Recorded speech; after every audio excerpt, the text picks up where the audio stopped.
Permisi, assalamualaikum Bu. Salam. Makan dulu, makan. Ya, oke. Selamat siang. Siang Bu. Apa kabarnya? Alhamdulillah baik. Alhamdulillah, semoga sehat-sehat ya.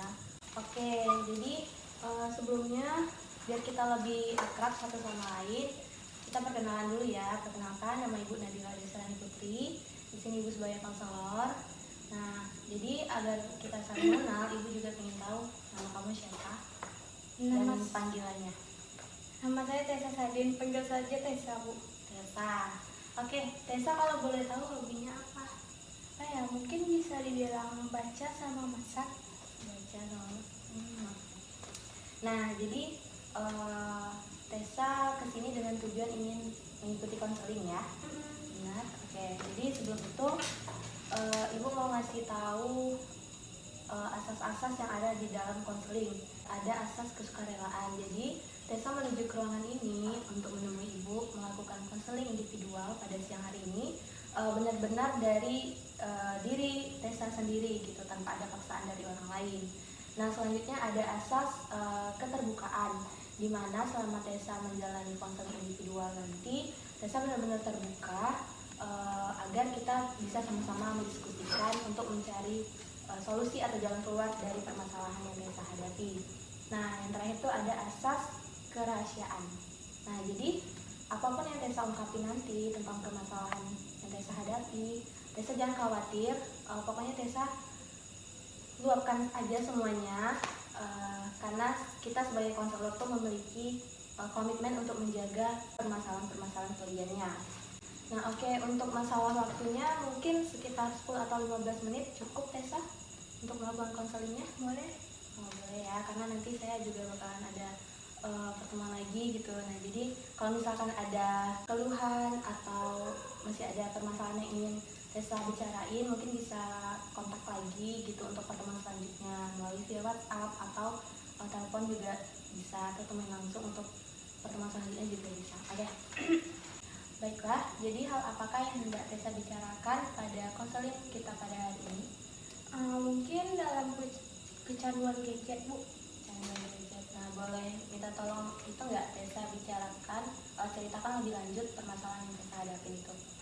Mungkin kan saya sendiri sudah kelas 12 Bu.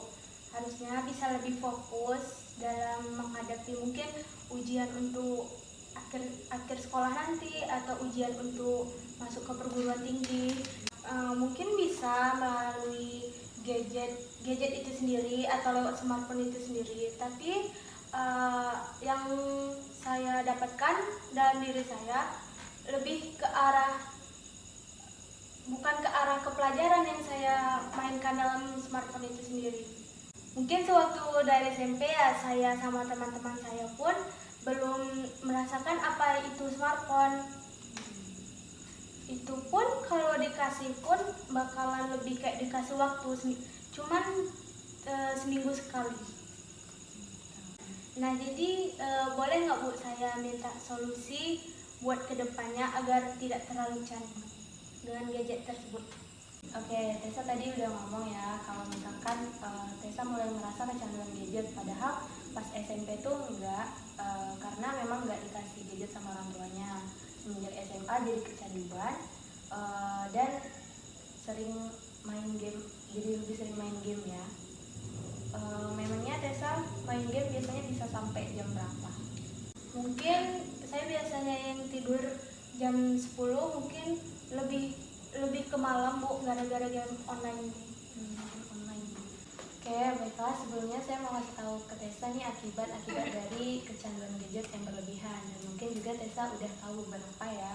Nah, yang pertama tuh bisa bikin penglihatan kita tuh rusak gitu, karena kita terus-menerus menatap layar handphone kita. Terus juga bisa bikin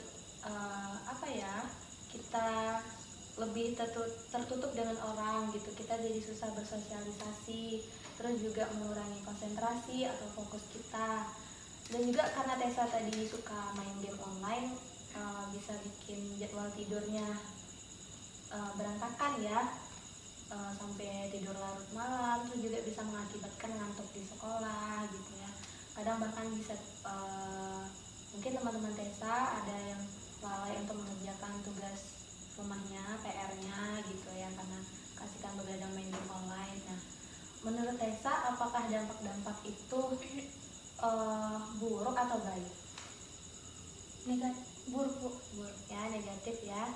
Nah, jadi Tessa juga harus pintar-pintar menggunakan smartphone Tessa, namanya smartphone. Jadi kita juga harus pintar menggunakan smartphone-nya. Kan udah kelas 12 nih, jadi mending gunain smartphone-nya buat cari-cari tentang PTN, terus juga soal-soal SBM, SNM, PTN. Pokoknya buat kita melatih gitu untuk ujian besok biar nggak kaget banget gitu, dan Tessa bisa melanjutkan sekolahnya. Nah, Tessa ada cita-cita pengen melanjutin kuliah nggak?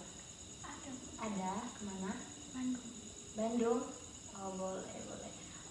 Universitas apa ya kalau boleh tahu? Ke ITB. ITB. Nah, cita-cita Tessa kan tinggi nih. Nah, semoga aja bisa tercapai. Ibu doain pokoknya. Tapi Tessa juga harus berusaha, karena nggak ada tujuan yang bisa tercapai tanpa ada usaha dan juga doa. Nah, jadi saran dari ibu, biar Tessa nggak kecanduan gadget lagi, Tessa harus pintar batasin waktu main game dan juga main handphonenya. Main handphone tuh nggak salah, tapi harus tahu batas waktunya aja gitu, jangan sampai dari pagi sampai pagi lagi. Pokoknya harus pintar-pintar bagi waktu ya. Terus juga biar Tessa nambah pengalaman dan juga nggak terlalu ngerasa kesepian, nggak terlalu ngerasa sunyi. Jadi kan kalau Tessa kesepian tuh kan nyari kesibukan di handphone, tapi kalau Tessa sibuk, Tessa nggak bakalan ingat dengan handphonenya. Mungkin dengan ikut ekstrakurikuler, OSIS, atau berolahraga, pokoknya sibukin diri gitu dengan hal-hal yang lebih positif lagi gitu.